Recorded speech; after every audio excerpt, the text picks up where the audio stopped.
తెలియజేస్తున్నా. ఇన్ని రకాలైనటువంటి పథకాలు ఈ గ్రామం మొత్తం మీద చూసుకుంటే ఎన్ని పథకాలకి ఎన్ని వేల కోట్ల రూపాయలు ఇవాళ నియోజకవర్గంలో ఇవ్వడం జరిగింది.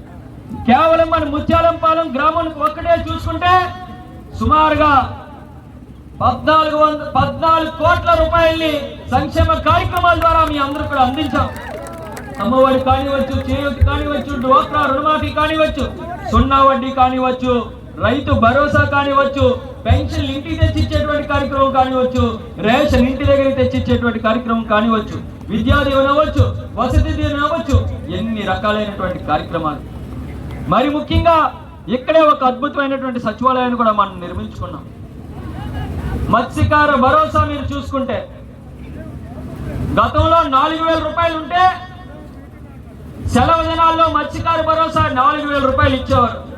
కానీ జగన్మోహన్ రెడ్డి గారు వచ్చిన తర్వాత ఆ 4,000 రూపాయలని 10,000 రూపాయలు చేశారన్నటువంటి కూడా మనం ఎవరు కూడా మర్చిపోకూడదు.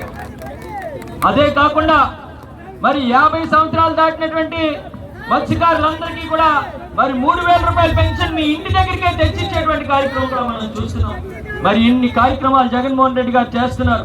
ఇక్కడ మీరు ఒక్కటి గమనించండి, వాలంటీర్ వ్యవస్థని ఇష్టానుసారంగా దూషిలాడి, వాలంటీర్లు అంటే మూటలు మోసే ఉద్యోగాలని, వాలంటీర్లు అంటే గజ దొంగలని చెప్పి వాళ్ళని తిట్టి మరి మొన్న చూసాం. మన ప్రభుత్వం వచ్చిన తర్వాత అవ్వాతాతలందరికీ కూడా ఇంటికి తీసుకొచ్చి పెన్షన్ ఇచ్చేటువంటి కార్యక్రమం ఉండేది. కానీ ఈ రోజు ఆ వాలంటీర్ల ద్వారా పెన్షన్ కూడా ఇవ్వనివ్వకుండా చేసినటువంటి ఈ దుర్మార్గం ప్రతిపక్షం అవి మళ్ళీ ఆ పెన్షన్లు తీసుకునేటువంటి వాళ్ళలో ఉంటారు. మన ప్రత్యర్థులు కలవాలంటే ఎక్కడ కలవాలి ఎవరికి తెలియదు. సరే, మన ఎంపీ గారి కోసం తీసుకుందాం. గూడుముత్యాలరెడ్డి గారు తెలుసా? చూస్తే గుర్తుపడతారా? సీఎం రమేష్ గారు ఎలా ఉంటారో తెలుసా? ఎవరికైనా ఎక్కడ ఉంటారో తెలుసా? పోనీ సీఎం రమేష్ గారు వైజాగ్ రావాలంటే చార్టెడ్ ఫ్లైట్, స్పెషల్ ఫ్లైట్ లో వస్తారు. ఎయిర్పోర్ట్ లో దిగుతారు. 5-6 బెంచ్ కార్లు ఉంటాయి. బెంచ్ కార్ ఎక్కుతారు, నోటెల్కి వెళ్తారు, వ్యాపార లావాదేవీలు చూసుకొని వెనక్కిపోతారు. ఆయన మనం కలవాలంటే మనం కూడా ఫ్లైట్ టికెట్ తీసుకొని ఢిల్లీయో, ముంబైయో, హైదరాబాదో, విజయవాడ వెళ్ళాల్సిన పరిస్థితి.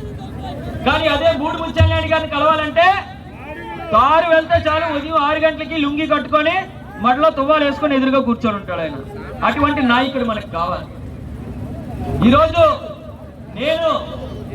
నేను ఒక మాట చెప్తా. నేను ఈ నియోజకవర్గ సమన్వయకర్తగా 2015లో నేను బాధ్యతలు తీసుకున్న తర్వాత నా మొట్టమొదటి కార్యక్రమం సమన్వయకర్తగా వాళ్ళ బొంద అచ్చుబాబు గారి నాయకత్వంలోనే ఈ గ్రామంలోనే వాళ్ళ అమ్మవారి పండుగ రోజు అందరికీ కూడా మరి పసుపు కుంకుమ అది కూడా ఇవ్వడం జరిగింది. అక్కడ చివరినిచ్చాం. మళ్ళీ అప్పటి నుంచి కూడా ఏ కార్యక్రమం మొదలు పెట్టినా ఇక్కడి నుంచే మొదలు పెడుతున్నాం. మళ్ళీ మీ అందరి ఆశీస్సులు కూడా ఇవ్వాలి, మీ అందరి దీవెనలు కూడా ఇవ్వాలి. నేను మీకు ఒక్క మాట చెప్తున్నా, ఆ రోజు మీ అందరికీ కూడా ఎంప్లాయ్మెంట్ ఇవ్వాలి అని చెప్పి ఒక 50 మందికి లిస్టు తయారు చేశాం. ఒక 50 మందికి లిస్టు తయారు చేస్తే ఎవరైతే ఈ మాయగారు ఉన్నారో కోర్టుకు వెళ్ళి మరి దానికి స్టే తీసుకురావడం జరిగింది. ఆ రోజు నేను అచ్చుబాబు గారిని అడిగాను, ఏం చేయమంటావు అచ్చుబాబు అంటే, అయ్యా ఇవాళ మనల్ని నమ్ముకున్నటువంటి ప్రతి ఒక్కరికి కూడా రావాలి. ఇప్పుడు కోర్టు నుంచి స్టే తీసుకొచ్చి ఆ లిస్ట్ కానీ ఏకమైతే మనం వెళ్ళి ఎవరికి ఉద్యోగాలు ఉండవు అని చెప్పాడు. అయితే ఏం చేయాలని చెప్పాను. నిజంగా ఇవాళ చాలా సంతోషంగా ఉంది.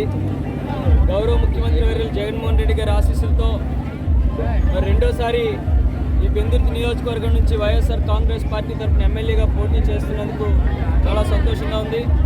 ఎప్పుడు ఉన్నటువంటి ఆ సెంటిమెంట్ ప్రకారం ఏదైతే నేను సమన్వయకర్తగా బాధ్యత తీసుకున్నప్పటి నుంచి కూడా మొట్టమొదటి కార్యక్రమం ఏది మొదలుపెట్టినా అది ఈ ముత్యాలంపాలెంలో మరి ముత్యాలమ్మ తల్లి అమ్మవారు, అదేవిధంగా ఈ గ్రామ ప్రజల తాలూకు ఆశీస్సులు తీసుకొని ముందుకెళ్ళటువంటిది అలవాటు.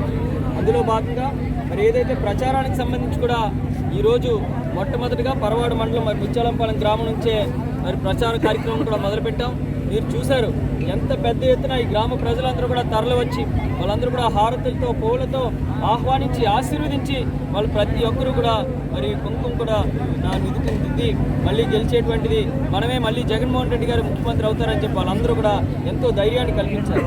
వాళ్ళు జగన్మోహన్ రెడ్డి గారు ఏదైతే సంక్షేమ కార్యక్రమాలు ఎక్కడా కూడా అవినీతి అనేటువంటి దానికి అవకాశం లేకుండా వాలంటీర్ వ్యవస్థను ఏర్పాటు చేసి సచివాలయం వ్యవస్థను ఏర్పాటు చేసి నేరుగా ప్రతి ఒక్క సంక్షేమ కార్యక్రమాన్ని కూడా వాళ్ళ ఇంటికే అందించేటువంటి విధంగా ఇవాళ గౌరవ ముఖ్యమంత్రి గారి ప్రభుత్వం పనిచేస్తుంది. ఇచ్చినటువంటి ఏ హామీని కూడా వాళ్ళు వదిలిపెట్టకుండా 99% హామీలన్నీ కూడా ఇవాళ చక్కగా ప్రజలకు అందిస్తున్నాం. ఎక్కడ ఒక రూపాయి అవినీతి లేదు. వాళ్ళు చూసుకుంటే పెన్షన్లు ఇంటి దగ్గర తెచ్చిచ్చేటువంటి కార్యక్రమం కానివ్వండి, రేషన్ దగ్గరలో తెచ్చిచ్చేటువంటి కార్యక్రమం కానివ్వండి, ఇలా అన్ని రకాలైనటువంటి సేవలు కూడా అందిస్తుంటే మరి వాళ్ళ పెన్షన్లు కూడా మరి అవ్వాతాతలకు కూడా ఇబ్బంది పెట్టేటువంటి పరిస్థితి, వికలాంగులను కనీసం జాలి లేనటువంటి పరిస్థితులు ఇవాళ ప్రతిపక్షాలు పనిచేస్తున్నాయి. ఇవాళ ఏదైతే వాలంటీర్ల ద్వారా పెన్షన్ ఇవ్వకూడదు అని చెప్పి మరి కంప్లైంట్ ఇచ్చినటువంటి దుస్థితికి వాళ్ళు ప్రతిపక్షాలు దిగారే. ప్రజలన్నీ కూడా గమనిస్తున్నారు. ఖచ్చితంగా ఎన్ని పార్టీలు పొత్తు పెట్టుకున్నప్పటికీ కూడా, ఎన్ని పార్టీలు కలిసి వచ్చినా వాళ్ళు జగన్మోహన్ రెడ్డి గారు వైఎస్ఆర్ కాంగ్రెస్ పార్టీ పొత్తు నేరుగా ప్రజలతో ఉంది, నాయకులతో కాదు, పార్టీలతో కాదు. కాబట్టి ఆ ప్రజలే జగన్మోహన్ రెడ్డి గారికి శ్రీరామ రక్షగా నిలబడి మళ్ళీ అత్యధిక మెజార్టీతో గెలిపిస్తారని చెప్పి కోరుకుంటూ మరి అదేవిధంగా నాకు కూడా మరి ఎంతో ఆదరాభిమానం చూపిస్తున్నటువంటి ఈ నియోజకవర్గ ప్రజలందరూ కూడా మళ్ళీ నాకు కూడా అఖండమైనటువంటి మెజార్టీతో గెలిపిస్తారని చెప్పి మనస్ఫూర్తిగా ఈ పెందుర్తి నియోజక ప్రజలను, నాయకులందరినీ కూడా పేరు పేరున హృదయపూర్వకంగా కోరుకుంటూ సెలవు తీసుకున్నాను. Thank you.